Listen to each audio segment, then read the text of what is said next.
আসসালামু আলাইকুম রহমতুল্লাহ। মুমিন জিন মুমিন জিনের সাথে বন্ধুত্ব করার আমল।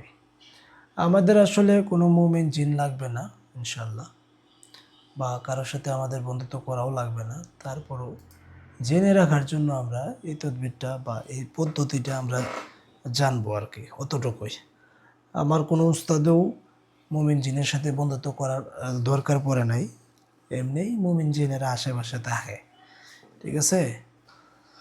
আহ আমাদেরও আলহামদুলিল্লাহ এমনিই অভাব নাই, কিন্তু আমাদের তাদের সাথে বন্ধুত্ব করার প্রশ্নই আসে না। হ্যাঁ, আমরা কোনো কিছু তাদের কাছে চাইও না, আমরা তাদের কাছে চাইবও না। আপনারাও যারা আছেন আমার স্টুডেন্ট, আপনারাও তাদের কাছে চাইবেন না, তাদের কাছে কোনো সাহায্য চাবেন না, তাদের মাধ্যমে কোনো কাজও করার দরকার নেই। সব কিছু আল্লাহর উপর নির্ভর করে করবেন। আমরা এই জিনিসটা জাস্ট জানার জন্য আমরা দেখবো আর কি, আর কিছু না। ওকে। বৃহস্পতিবার দিবাগত রাত্রে, জুমার রাত্রে, ঠিক আছে, এশার পর রাত্রি যখন নীরব হয় তখন কিছু সাদা মিষ্টি জাতীয় খাবার ও একটা আতর মসজিদের উঁচু কোনো স্থানে রেখে বলবে, আসসালামু আলাইকুম ইয়া কওমি জিন্নাত। তিনবার বলে আপনাদের জন্য কিছু হাদিয়া আনছি, গ্রহণ করবেন। এরপর ফজরের পর দেখবেন যে সেগুলো নাই। যদি কোনো মুমিন জিন নিয়ে থাকে তাহলে স্বপ্নে হোক আর বাস্তবে হোক কোনো ইঙ্গিত পাবেন আপনি ইনশাআল্লাহ। আর সহজ হয়, যখন কোনো রোগীর চোখ খোলা হয় তখন বলবেন যে অমুক এলাকার যত মুমিন জিনের সর্দার আছেন রোগীর সামনে হাজির হন। দেখবেন যে হাজির হয়ে যাবে। ঠিক আছে।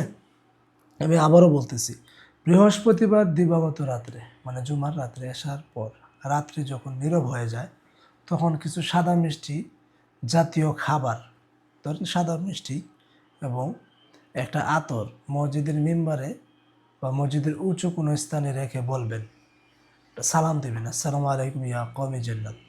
এভাবে তিনবার সালাম দিয়া বলবেন যে আপনাদের জন্য কিছু হাদিয়া আনছি, গ্রহণ করবেন। এই কথা বলার পর ফজরের পর দেখবেন, এই কথা বলার পর আপনি চলে আসবেন, সমস্যা নেই, বসে থাকা লাগবে না। দেখবেন যে ফজরের পর যে সেগুলো আর মসজিদে নাই।